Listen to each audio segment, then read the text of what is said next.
What is the popular vote versus electoral votes? Imagine a nation where millions of people cast their choices for a leader, but the final decision depends on a different set of rules. This is the core of understanding how elections in the United States work.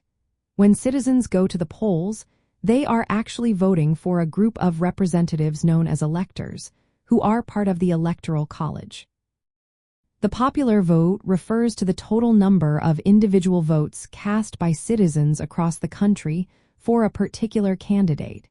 It reflects the direct support of the general population.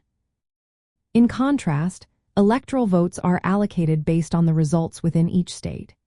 Each state has a specific number of electoral votes, roughly proportional to its population size, with a minimum of 3 votes for states with smaller populations.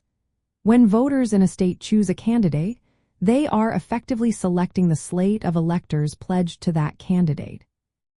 The candidate who wins the majority of the popular vote in a state usually receives all of that state's electoral votes, except in Maine and Nebraska, which use a different method to distribute electoral votes.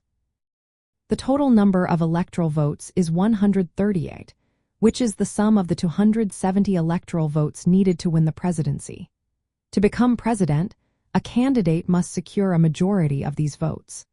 This means that even if a candidate wins the popular vote nationwide, they might not necessarily win the Electoral College vote if they do not secure enough electoral votes in key states.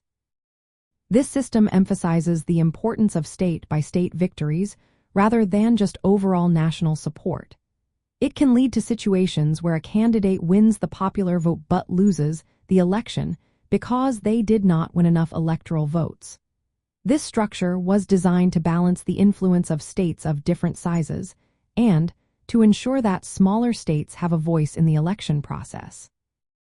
Understanding the difference between the popular vote and electoral votes reveals the complexity of the electoral process and highlights why winning the most votes does not always guarantee winning the presidency. It underscores the significance of strategic campaigning and the importance of winning in key states to secure electoral college votes.